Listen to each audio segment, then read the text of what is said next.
오늘 말씀의 주제를 한번 따라서 볼까요? 부모의 뒷모습이 성경책이다. 오늘 가정주일 맞아서 신앙교육이라는 주제로 말씀을 상고해 보도록 하겠습니다. 한번 물어보겠습니다. 유대인의 최후의 항전 장소를 혹시 어딘지 아십니까? 마사다라는 곳이죠. 마사다. 약 400고지가 조금 넘는 마사다 고지에서 이스라엘 고고학자들이 그 요새를 발굴하다가 무엇을 발견했는가 하면은 그 유대인들이 먹던 대추 씨앗을 발견했어요. 그 대추 씨앗을 발견하고 서로 그렇게 물어봅니다. 이것을 심으면은 싹이 날까? 이것을 심으면은 자라날까? 다들 고개를 저어요. 아닐 것 같다고. 2000년이나 지났는데 이처럼 말라 비틀어지고 단단해진 이 씨앗이 살아날 수 아마 없을 거야 하면서 다들 회의적이었습니다. 그런데 이 대추 씨앗을 땅에다 실제 심었습니다. 그리고 물을 주었어요. 갖고 온 결과 어떻게 되었을까요? 2000년이라는 세월을 깨고 싹이 난 거예요. 싹이 나고 자라고 이 대추나무가 이제 그 종려나무가 열매를 맺게 된 겁니다. 그래서 이 나무에 이름을 지어줬는데 무드셀라 나무라 그렇게 이름을 지어줬어요. 부모가 자녀의 마음에 하나님의 말씀을 심을 때에 우리의 자녀들도 생명나무가 될 줄로 믿습니다. 우리가 하나님의 말씀으로 자녀들을 가르칠 때에 자녀들에게 아무런 변화가 없는 것 같이 보인다 할지라도 그것은 우리의 생각이고 반드시 우리의 아이들도 신앙이 자라고 신앙의 열매를 맺게 될 줄로 믿습니다. 오늘 본문은 그렇게 말씀을 해요. 마땅히 행할 길을 아이에게 가르치라. 마땅히 행할 길을 아이에게 가르치라. 마땅히 행할 길 아이에게 가르치라. 그리하면 늙어도 그것을 떠나지 아니하리라. 오늘 본문의 핵심 키워드는 뭡니까? 가르치라. 가르치라. 근데 이제 히브리어로 하나크라 이제 그 단어 속에는 그런 이미지가 담겨 있어요. 히브리 문화에서 신생아 갓난 아기의 입천장에 대추야자, 서두에 말씀을 드린 대로 대추야자 즙을 발라주라. 그러면은 이 아이가 단맛을 느끼고 빨게 되는데 대추야자 즙을 발라주는 것은 아이의 빠는 본능, 젖을 먹는 본능을 깨워주는 것이다 이 말이에요. 이스라엘 어머니들은 실제 아이가 태어나면은 대추야자 즙을 어머니가 요리조리 입에서 깨물다가 그 즙을 살짝 아이의 입에 입천장에 발라줍니다. 그러면 그 단맛을 느끼고 아이가 그것을 이제 빨게 되는 거예요. 이제 즉 성경에서 가르침이란 어떤 의미를 가지고 있느냐? 성경 교육은 신앙 교육은 아이들에게 성경 하나님의 말씀을 가르칠 때 억지로 주입하는 것이 아니라 달콤한 맛을 주어서 스스로 갈망하게 만드는 것이 성경에서 말하는 바 신앙 교육 가르침에 대한 교훈이 되겠습니다. 성경에 나오는 대추야자는 어떤 의미를 가지고 있을까요? 요한복음 12장에 보면은 예수님께서 예루살렘 성에 입성할 때에 사람들이 종려나무 가지를 흔들고 호산나 찬송하리로다 하면서 예수님이 예루살렘에 입성할 때 환호하는 장면을 보게 됩니다. 이 종려나무의 열매가 바로 대추야자예요. 대추야자를 저도 이제 사서 먹어봤는데 환상적이더라고요. 저는 단맛을 본래 좋아해 가지고 대추야자의 단맛을 느끼는데 설탕보다도 더 맛있는 아주 달콤한 그런 이제 열매죠. 그런데 이 종려나무의 열매, 이 종려나무는 어떤 의미를 가지고 있느냐 하면은 바로 승리라는 그런 의미를 가지고 있습니다. 기쁨이라는 의미를 가지고 있어요. 영광이라는 의미를 가지고 있고 영원한 생명이라는 그런 의미를 가지고 있습니다. 즉 생명 되시는 예수님이 심어진 아이들은 광야 한복판에서도 승리하고 광야 한복판에서도 살아난다라는 그런 의미를 가지고 있는 줄로 믿습니다. 그래서 성경은 분명히 말씀을 해요. 어릴 때 심어준 신앙 교육이 그 아이의 인생에 어떤 일이 일어나는지, 아이에게 심어진 하나님의 말씀이 한 사람의 인생을 어떻게 바꾸는지 생생하게 성경은 수많은 곳에서 증명이 되고 있다라는 사실입니다. 우리가 그 예를 몇 사람을 한번 생각해 보려고 합니다. 첫째는 우리는 모세를 한번 생각해 볼 수 있으면 좋겠어요. 애굽의 바로는 히브리인들이 많아지다 보니까 히브리인 유아 학살 정책을 피게 되죠. 그래서 2살 이하의 모든 아이들은 다 남아들은 다 죽이게 됩니다. 그런데 모세가 태어났어요. 모세의 어머니는 요게벳입니다.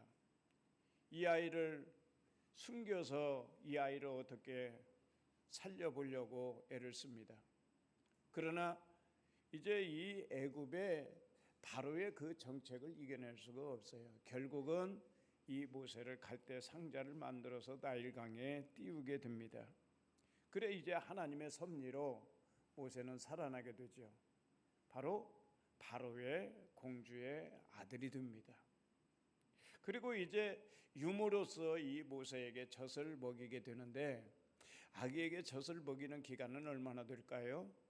약 2년 내지 3년 정도가 되겠죠. 길어야 한 3년이 될 겁니다. 그런데 중요한 것은 뭐냐? 3년 동안에 아기에게 젖을 먹이면서 엄마가 하나님의 말씀을 얼마나 많이 들려줬겠어요. 그 아이를 위해서 엄마가 얼마나 많이 기도를 했겠어요. 자, 그런데 3년 동안의 젖을 먹이면서 엄마가 아이에게 기도해주고 하나님의 말씀을 들려주었던 이 신앙교육, 얼마나 이 신앙교육이 위대한지요. 모세는 바로 궁전에서 40년 동안 애굽의 교육을 받았던 사람입니다. 그런데 40년의 궁중의 그 교육이 3년을 가르쳤던 그 신앙교육을 이겨내지 못했다라는 사실입니다. 그리고 애굽이 어떤 나라입니까? 하나님께서 10대 재앙으로 애굽의 모든 신을 내려치신 것처럼 애굽에는 각종 우상과 무속이 쩌들은 세상이에요. 그런데도 불구하고 그 환경에서 살아갔지만은 하나님에 대한 신앙을 꺾으리지 못했다라는 사실입니다. 3년 동안, 아주 어렸을 때 3년 동안 가르친 그 교육이 몇 년을 이어가느냐 하면은 모세의 생애 동안 120년 동안 이 생애가 이어지고 있다는 사실을 우리는 너무나도 잘 알고 있죠. 히브리서 11장 24절 25절에 보니까 그처럼 말씀을 합니다. 믿음으로 모세는 장성하여, 믿음으로 모세가 장성했다 이 말이에요. 바로의 공주의 아들이라 칭함받기를 거절하고 도리어 하나님의 백성과 함께 고난받기를 잠시 죄악의 낙을 누리는 것보다 더 좋아하고 이 믿음이 어디에서 생긴 거예요? 아주 어렸을 때 어머니에 의해서, 젖먹이 때 어머니에 의해서 받은 교육에 의해서 이처럼 놀라운 신앙인으로서 살아가게 되었던 겁니다. 우리는 또한 다윗도 한번 생각해 볼 수가 있어요. 다윗은 모든 형제 중에서 주목받지 못한 그런 아들이었습니다. 연약하던 아들이었어요. 모든 형제들에게 외면당하고 들판에서 양을 치던 그런 소년이었습니다. 그러나 사자가 나타날 때도 다윗은 두려워하지 않았어요. 곰이 출몰할 때도 다윗은 두려워하지 않았습니다. 왜 두려워하지 않았을까요? 다윗이 그의 평생에 외치던 그 믿음의 고백이 있는데 그게 무엇입니까? 우리가 늘 외우고 있는, 우리가 신앙을 고백하고 있는, 암송하고 있는 여호와는 나의 목자시니 여호와는 나의 목자시니, 사자가 나타나도 여호와는 나의 목자시니, 곰이 출몰해도 여호와는 나의 목자시니, 이것이 바로 다윗의 믿음이고 신앙입니다. 다윗은 이 믿음과 신앙을 언제부터 가졌을까요? 그의 아버지 이새의 가문에 항상 하나님 앞에 예배를 드리고 하나님 앞에 항상 믿음의 고백을 드렸던 내용이 바로 다윗의 믿음이 된 거예요. 이새의 가문에는 아브라함의 하나님, 이삭의 하나님, 야곱의 하나님, 그 하나님에 대한 신앙이 계속 가문에 흐르고 있었고, 그 모든 믿음의 선친들이 그 하나님에 대한 믿음의 고백을 드리고 있었는데, 다윗은 어릴 때부터 그 신앙을 배워왔고 그 신앙이 뼛속까지 새겨진 것이다 이 말이에요. 다윗은 그렇게 성장을 했고 다윗은 이스라엘의 왕이 되어서도 다윗은 그 믿음이 변함이 없습니다. 사울에게 어려움을 당할 때도, 광야에 쫓겨 다닐 때도 다윗은 그 믿음에 변함이 없습니다. 다윗은 늙어 임종할 때까지로도 그는 기도의 자리에서 임종을 했고 예배자로서 인생을 승리했던 사람입니다. 어디에서부터 그 믿음이 시작이 된 거예요? 그 아버지 선친 대대로 여호와 하나님, 아브라함과 이삭과 야곱의 하나님을 섬기고 믿음의 고백이 이 다윗에게 전수가 된 거예요. 우리는 한나가 서원에서 얻은 아들도 우리는 잘 압니다. 사무엘이죠. 한나가 서원을 했어요. 나에게 아들을 주시면 내가 하나님 앞에 드리겠습니다. 한나는 서원한 대로 그 아들을 젖대기까지 기르다가 제사장 엘리 제사장에게 데려가서 맡겼어요. 사사시대는 어떤 시대입니까? 사사시대는 타락의 시대 아닙니까? 영적으로 암흑의 시대예요. 모든 사람들이 다 세상 환경에 빠져서 하나님을 찾지 않고 하나님의 말씀이 오히려 희귀한 그런 시대라. 하나님의 말씀을 듣기가 희귀한 시대. 모든 사람이 다 타락하기 좋은 환경이잖아요. 그런데 사무엘은 어떻습니까? 사무엘은 주변의 모든 또래가, 모든 친구들이 다 타락한 생활을 해도 사무엘은 여호와의 궤 옆에서 살았다라고 말씀을 하고 있습니다.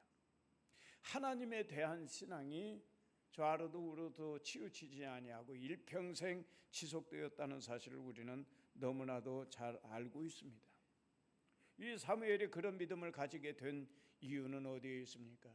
바로 젖대기까지 그 어머니가 젖을 먹이면서 이 사무엘에게 하나님의 말씀을 들려주고 이 사무엘을 위해서 기도해 주었던 그 어머니의 기도가 그 영혼을 붙들었기 때문에 그 영혼이 평생에 좌우로 흔들리지 아니하고 믿음의 길을 걸어가게 되었다라는 사실입니다.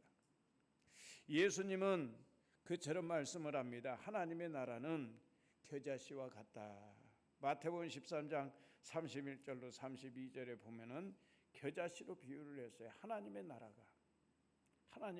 겨자씨가 얼마나 작은 줄 압니까?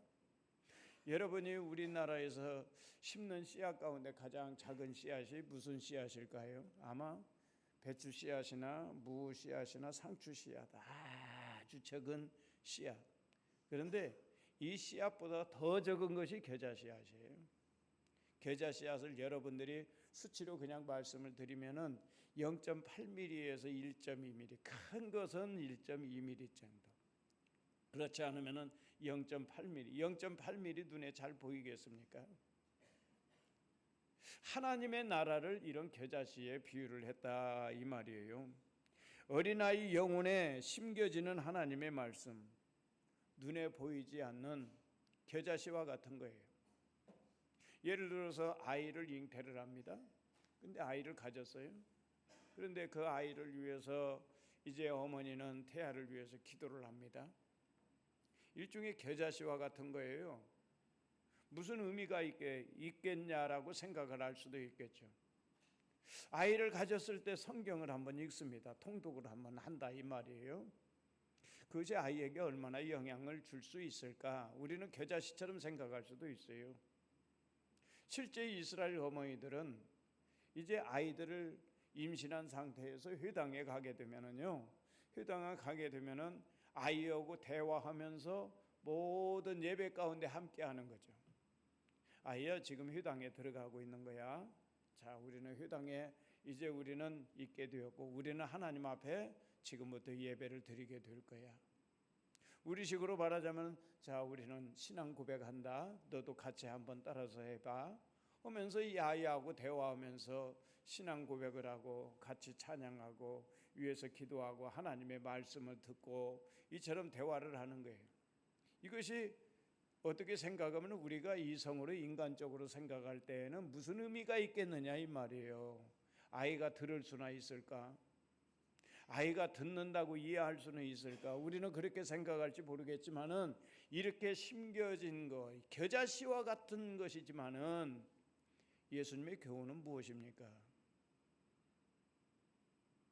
예수님의 교훈은 믿음의 거목이 될 수 있다라는 사실이에요. 믿음의 거목이 될 수도 있다라는 사실. 네? 집사님 한 분이 매일 회사에 출근했다가 퇴근하고 나오면은 부정적인 이야기를 많이 쏟아냅니다. 회사 얘기를 부정적으로 하고 상사에 대한 얘기를 부정적으로 하고 세상살이에 대한 불평을 막 쏟아낸다 이 말이에요. 이 집사님의 아이들은 물론 교회에 보냅니다. 그러나 그 아이의 영혼에 심기는 것은 무엇이라고 생각을 하십니까? 무엇이 심길까요? 하나님의 말씀일까요? 여러분, 부모가 부정적으로 얘기하는데 교회를 보낸다고 해서 이 아이의 신앙교육이 끝나는 건 아니에요. 아이의 영혼에 심겨지는 것이 중요한 것이죠. 아이의 영혼에 제대로 된 믿음을 심겨주고 하나님의 말씀을 심겨주기 위해서는 우리는 어떻게 해야 합니까? 첫 번째로 우리가 해야 할 일이 원망하는 것을 그쳐야 합니다. 불평하는 것을 그쳐야 돼요. 부정적인 얘기를 그쳐야 되는 거예요. 그리고 우리 하나님께서 말씀하신 것처럼 범사에 감사하라. 범사에 감사하라. 응? 복음은 아이들에게 주입시킨다고 잔소리한다라고 신앙교육이 심겨지는 것이 아니라 오늘 말씀의 제목대로 부모의 뒷모습이 성경책이다. 부모의 뒷모습이 성경책이다. 아이들은 부모의 뒷모습을 보고 느끼는 것이고 부모의 뒷모습을 보고 배우는 것이라는 사실입니다. 예수님은 언제나 말씀을 했어요. 마태복음 8장 13절에 보니까 내 믿음대로 될지어다. 모든 문제 있는 사람들이 찾아왔을 때에 저들이 어떻게 말하느냐 이것은 굉장히 중요했어요.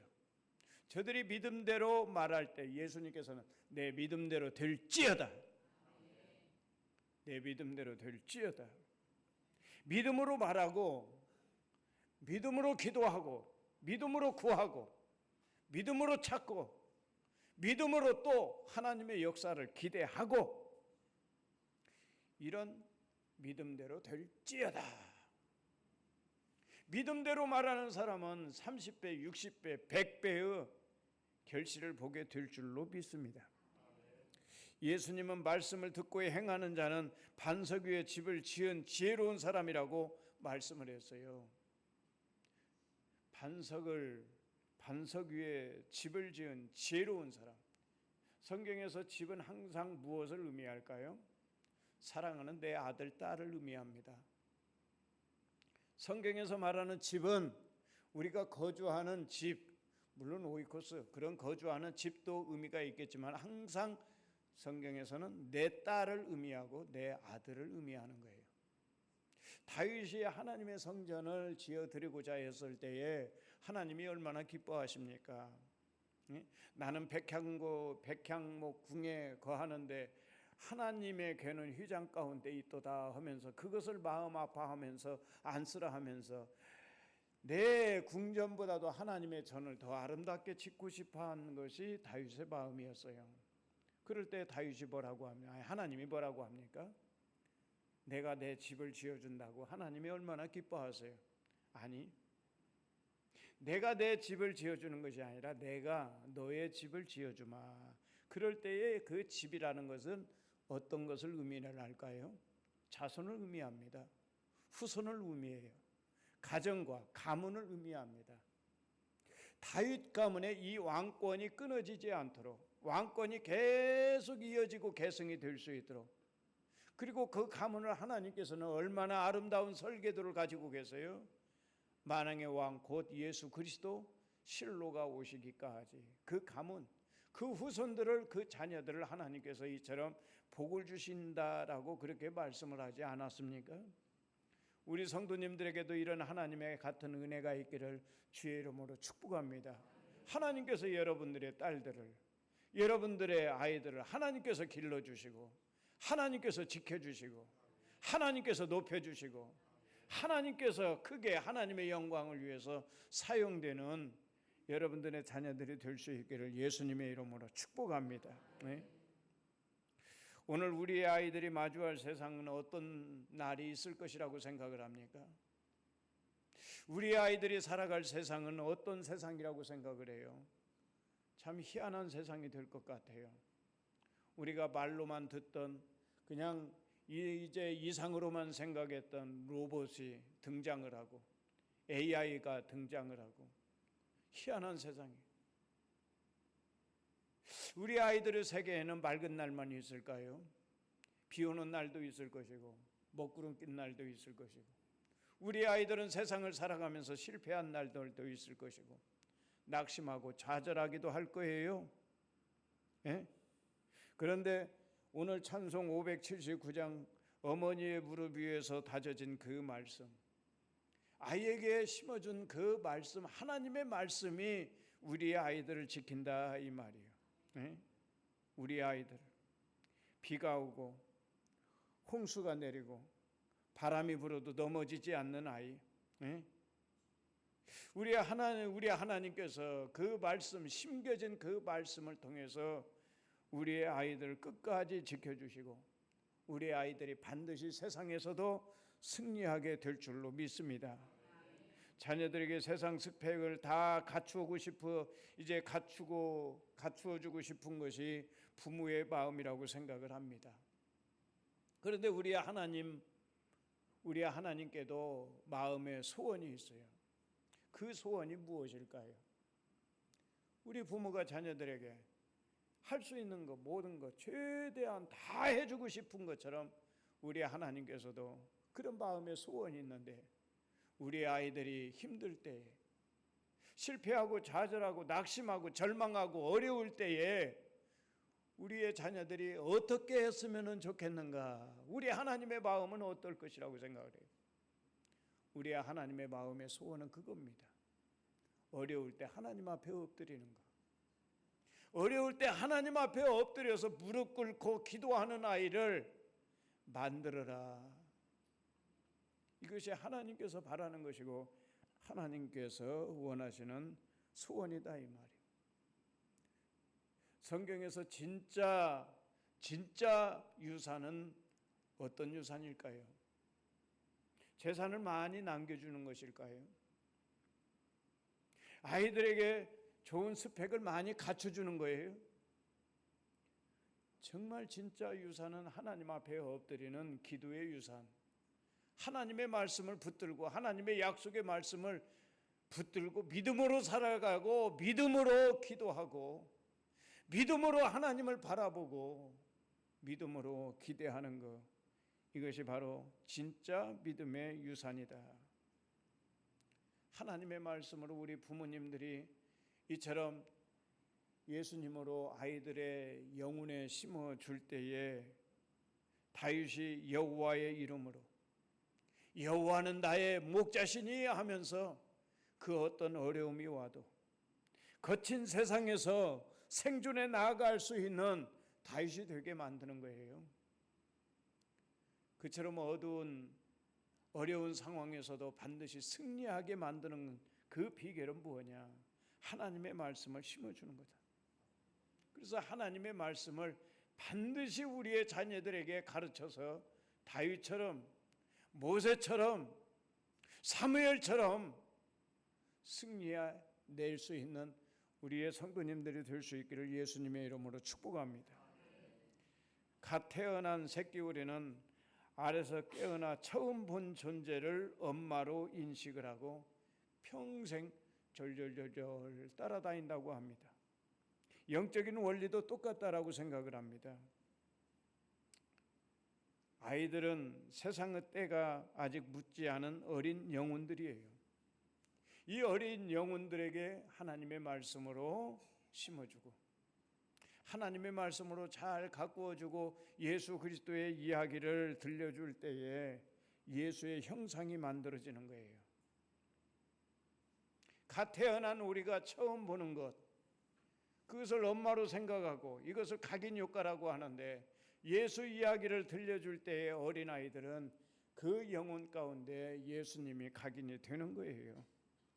그래서 거친 세상에서 살아갈 때, 또한 잠시 세상에 한눈 팔지 몰라도 결정적인 순간에 목자의 음성을 듣고 반드시 우리의 아이들은 돌아오게 될 줄로 믿습니다. 우리 아이들은 깨끗한 도화지 같아요. 도화지는 처음에 그릴 때는 모든 것이 다 선명합니다.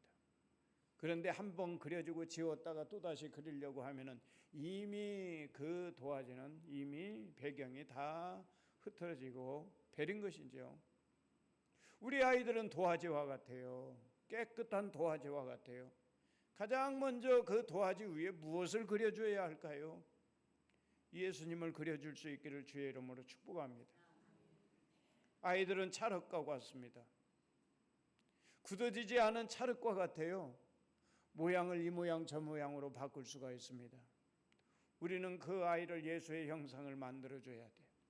이미 그 찰흙은 굳어버리면은 다시 바꿔준다는 것은 쉽지 않은 일이에요.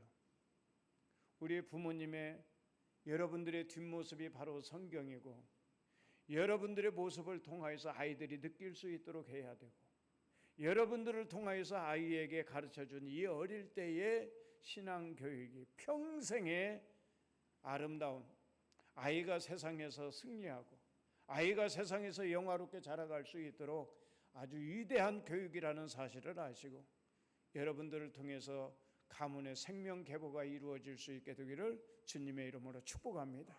다 같이 기도하도록 하겠습니다. 주여